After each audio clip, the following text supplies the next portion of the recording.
So, hi guys! Welcome back to my channel.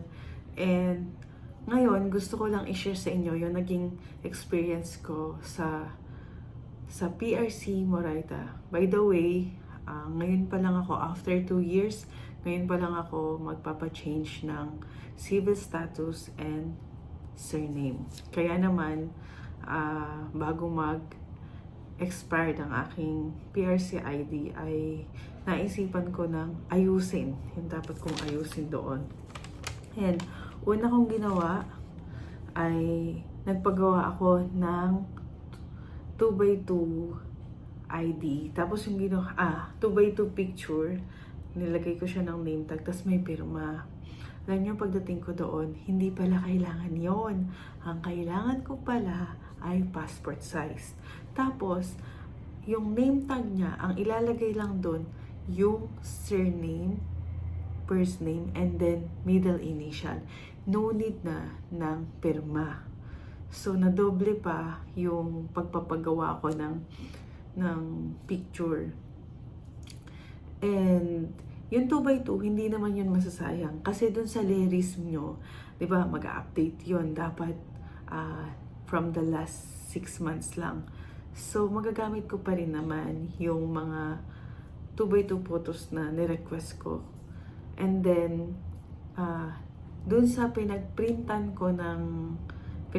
ko ng mga picture ko, passport size, 2x2, kinuha ko na yung kanilang soft copy, pinasend ko sa email. So, yung sa passport size ko, walang additional bayad. Kaya lang, dun sa labas naman ng PRC sa Moraita, marami doon nagpipicture, nagsisirox, nagbebenta ng doc stamp, nagdo-notary. So, ang ginawa ko, lumabas ako doon sa malapit sa gate doon. And sobrang daming clients, sa totoo lang. Kaya medyo natagalan din. Kaya if I were you guys, mas maganda, ready na kayo. Kapag mag-update, ay 2x passport size lang. Tapos may name tag. Last name, first name, and then middle initial. Hindi na kailangan po ng pirma sa taas ng tag. Sa PDS lang yata yung ginagamit. And na-observe ko habang nag-e-edit ng picture ko doon, syempre, nagbebenta rin sila ng documentary stamp. 50 pesos yon. Tapos nagno-notary rin sila. Parang nasa 200 yata yon kung di ako nagkakamali. Meron ako narinig kasi na notary 200. Pero I'm not sure kung para sa change ng civil status or petition sa PRC. So, ito na, pagpasok ko ng gate, i-assess ka ng merong security guard doon, pinapunta na ako ng information, pinapunta ako agad sa counter 37. Doon sa counter 37, binigyan nila ako ng form para sa change ng civil status and change ng surname or ng complete name. Ayun. And then, dun sa form na yon, isang page lang yon. Dun sa form na yon, ilalagay yung passport size na photo. And then, fill out.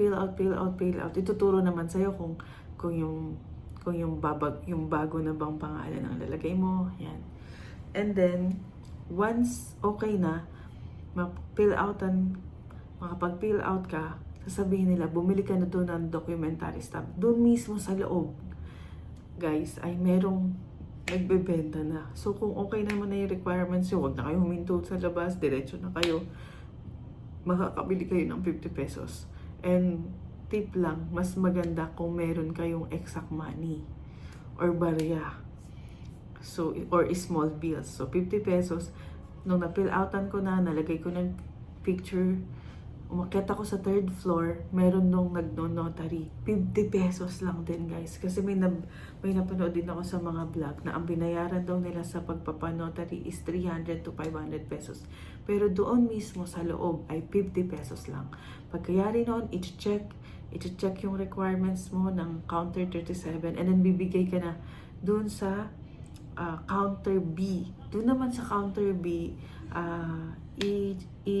i-double check pa nila, i-check pa nila, isusulat mo doon yung name mo sa logbook nila.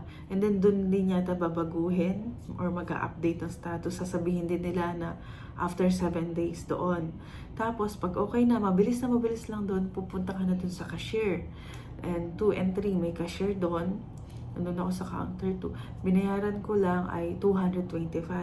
Wala akong exact money. 1,000 yung pera ko. Kaya ang nasingil sa akin is parang 275. Kasi 725 lang talaga ang pera ni cashier. Sabi balikan ko na lang. Nagmamadali ako. Syempre nagtatrabaho rin ako.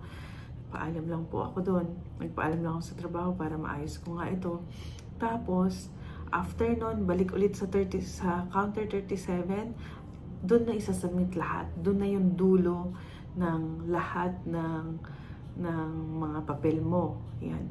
And then, hindi na ako nag-secure pa ng kopya ng notarized na petition form ko. Ang ginawa ko, pinicturean ko na lang para just in case ay meron akong soft copy. And then, bibigyan ka na ng resibo. Kasama dun sa resibo, dun sa counter 37, actually may resibo na. Tapos, mag-i-stapler sila ma'am doon na nakalagay, after 7 working days, please verify whether your data has been successfully updated on the PRC official website. So, nagtanong din ako guys sa kanila kung kailangan ko bang mag-register or mag-sign up ng bagong Leris account.